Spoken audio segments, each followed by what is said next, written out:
How to update App Store on iPhone. To get started, first of all go ahead and open up the Settings application on your phone.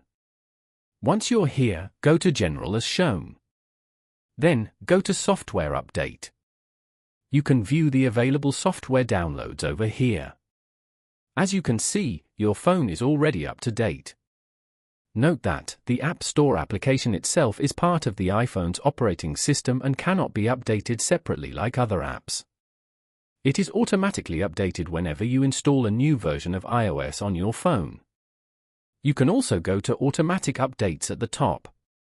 You can turn on the iOS Updates feature from there if you want to automatically install iOS software updates.